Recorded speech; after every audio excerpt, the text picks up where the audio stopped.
Greetings friends and welcome back to my channel. My name is Brittany if you've never been here before, and today's video is going to be the palette collection tag video.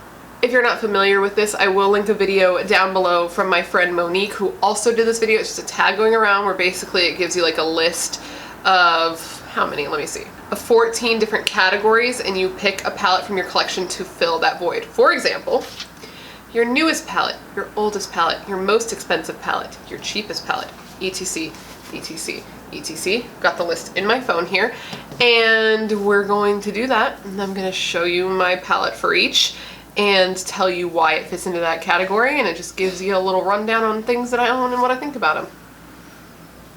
That's pretty much it. It's like a speed run of eyeshadow palettes with little mini reviews / explanations / a conversation with you and me, and I'm happy to do it because let me tell you, it's been a pain in the ass. I've been trying to get this camera set up for about an hour, and then I finally got it set up and perfect, and then the battery was dead, so now I charged it slightly. Hopefully it doesn't die mid-filming because that would be a bummer, but we are here and I'm glad.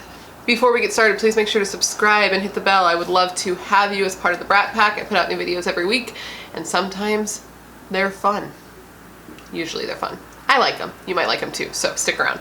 And I think it's time that we stop talking about it and start being about it and get into this video. Do you want to do that? Let's do that. Let's do that right now. Right. If you would like to see my palette tag video, just keep on watching.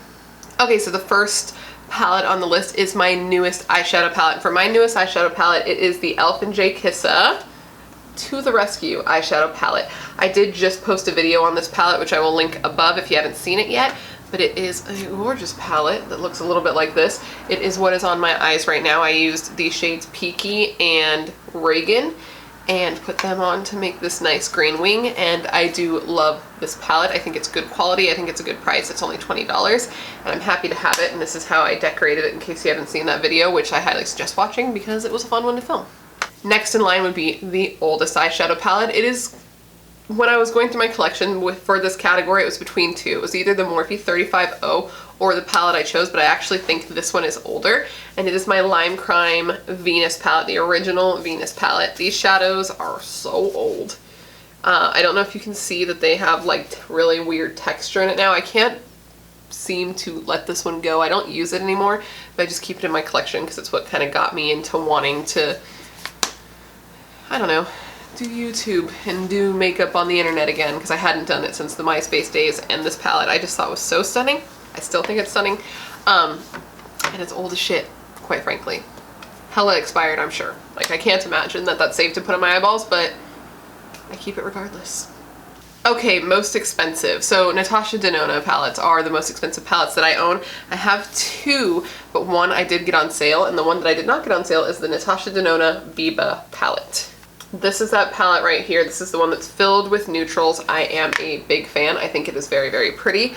Do I think it's worth the price tag? Probably not, if I'm honest with myself, just because these are such easy, dupable shades. There's nothing particularly exciting about this palette. However, it is something that people would use often, so it kind of depends on what makes a palette worth it for you. Excuse you. For me, I don't think it's particularly worth it because it's not special enough, but it is like an everyday palette, which could make it worth it to somebody else.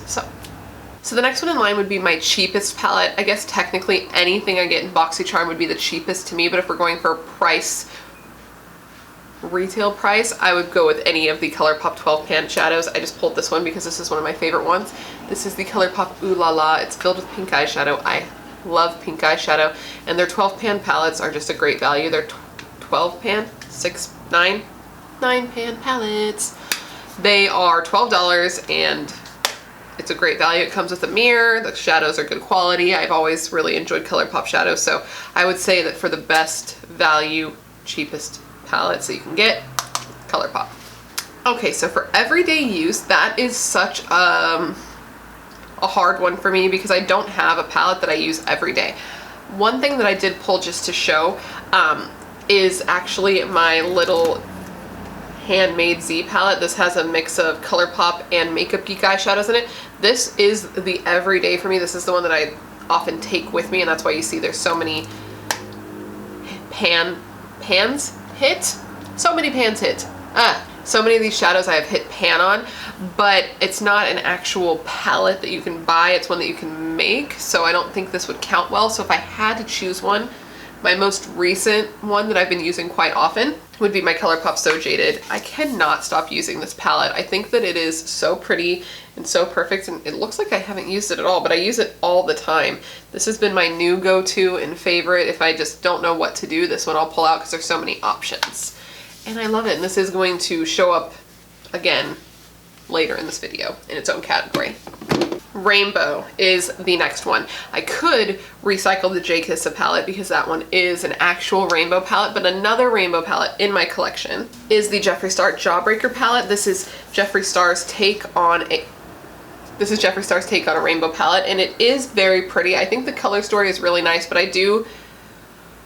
this is like my least favorite palette to work with, if I'm very honest with you. It's just so inconsistent in terms of quality within the palette. Some of the shades just, you have to build and build and build and build and build and pack on the lid, and then it gets patchy. It's just not my favorite palette to work with, but it is gorgeous and it would fit as far as a rainbow palette. I do find myself pulling this out a lot for like really colorful looks that are only for photo. So I get it to look really nice, take a picture, because as far as long wear or like good quality, this is one of my least favorite that I own by him, but it is very beautiful and it does fit into the rainbow category if you just want it for like artsy looks that you're not going to wear out. Smallest palette. Okay, look at this little baby eyeshadow palette. This is a palette that my friend Whitney got me. It's the e.l.f. Velvet Touch eyeshadow palette. One second, it's got a little plastic thing. So it is a palette that has these little cream shadows in it, and look at how tiny it is. It's just a little baby. It's just got 6 tiny eyeshadows in it, and I actually love it for this like muted cool tone brown shade. It is so pretty, and they're like these cream shadows. If you've never tried them, you should. It's a lot of fun, and it's very, very tiny, little bite-sized baby. After smallest, of course, we must have what? Biggest eyeshadow palette. And the biggest palettes I own. The biggest palette I own is the Morphe 350. I don't use this anymore, but it's just like that Lime Crime palette where I can't see myself ever getting rid of it because of all of the nostalgia that goes with it. I don't like it anymore. I don't use it anymore. All the shades look so similar to each other, to be honest. I can see why it was big at the time because warm tones were so big and like big palettes were so big, but I only hold on to it for the sentiment and not for the palette, but it is huge, and that's part of the reason I want to get rid of it, but I can't seem to do so. What are you gonna do? Okay, so for best memory, that's a section in here. I don't have a best memory eyeshadow palette. I don't have any that give me like I have ones that make me a little nostalgic, but I don't have good memories associated with any eyeshadow palette, but I do have one that I associate with negative memories, so I'm gonna actually do that instead. And that is the freaking Jeffree Star and Shane Dawson Conspiracy palette. Man, this palette was the most annoying purchase of my life. I love this palette. Let me preface it by saying that. I think it is beautiful. It's one of my favorites actually, and I'm so happy that I've got it, but the process of getting this palette was such a pain in the ass. Anybody else buy this on launch day and understand nothing was working. The website wasn't working, you couldn't check out, none of the products were showing up on the website. It was a whole fiasco, but I did get it. It took several hours to get. Me and my mom and Chris were all 3 on our phones and laptops separately trying to get our hands on the collection. It was such a pain in the ass. I was actually at the airport on a flight home from Hawaii the day that this launched, so I was sitting on the floor in the airport with my phone plugged into a wall trying to get these the items in this collection, but I finally did, and I'm glad I did. It is one of my favorite palettes. I don't like the packaging, gotta be honest. I don't like the shape.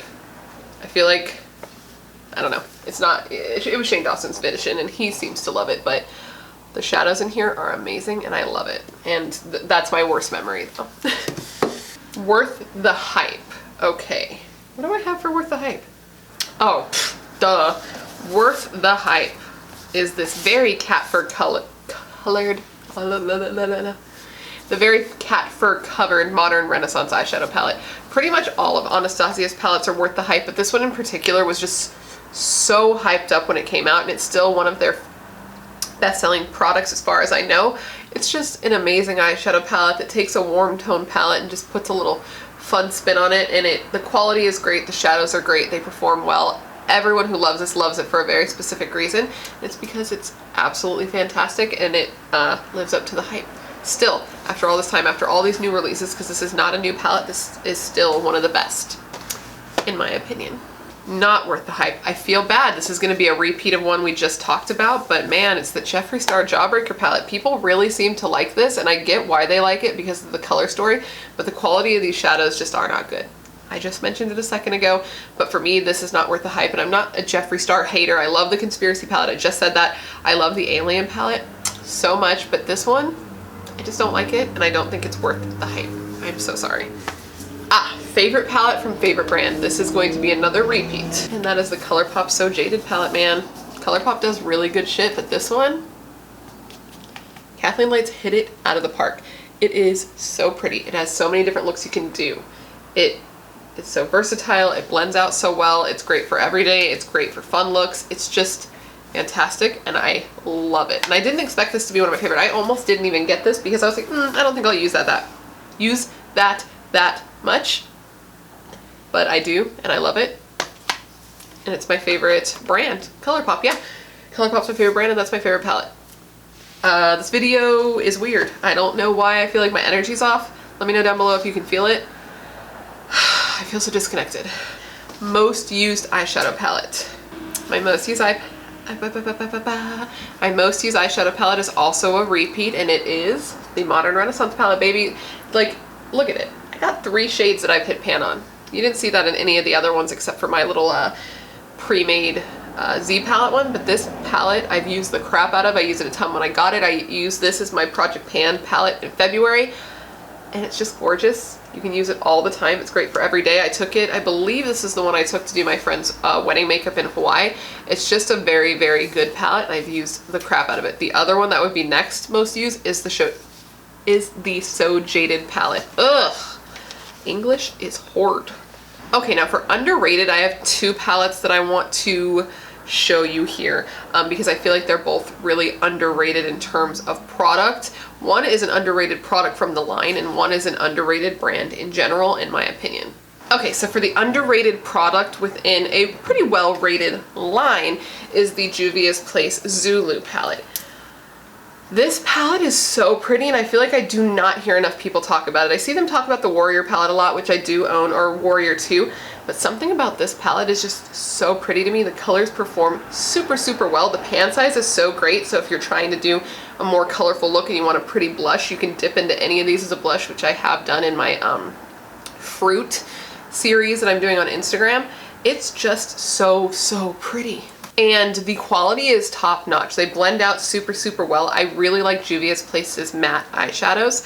And for bright colors like this to perform well, it's great. And another one that I feel like is just a brand that I feel like is underrated, and I think it's because it's a YouTuber collab, or not a YouTuber collab, excuse me, a YouTuber brand, and the YouTuber who made the brand has a questionable past and people find odd, whatever, is the Life's a Drag palette, man. I know, okay, so I do not like the packaging on this, I will say that. He's done much better packaging since this one, but the quality of these eyeshadows is so good. This was my favorite palette for a really, really long time. It's still one of my favorite palettes. I should do like a top 10 favorite eyeshadow palette video. I haven't done that yet, but this would be in it because I love this palette. It's literally everything I want in a palette. Half neutral, half color, mostly mattes, only 2 shimmers. It is so good. The only shadow in here that I don't love is Kiki, just because I don't think it's that pigmented. It's just a little like light. He said that's how he wanted it. I would like it a little more vibrant, but besides that, this palette is such a win that I can't even deal with it, and I feel like the brand needs more hype because everything they do is really good. And with that said, that completes this video. That was a super quick video, and I'm sorry if I seem odd. My energy is off, but I'm still glad that I filmed it because I've been wanting to film it, and now I did. Make sure to check out Monique's YouTube channel and to check out her video for her top 10. This isn't a collab or anything.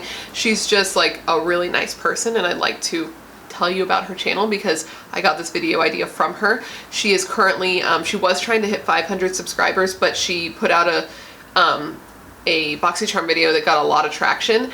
So she's almost to 1,000. So if you could go and subscribe to her, that would be great. It would make her day because she thought she was only going to get to 500 by the end of the year, and now she might make it to 1,000. So you should have subscribed to her and tell her I sent you. say hi, do all that, whatever. And of course, subscribe to my channel if you haven't yet, because I would love to have you here. You're the best. Thank you for being here when you could be anywhere else in the world, and I hope to see you in my next video. Okay.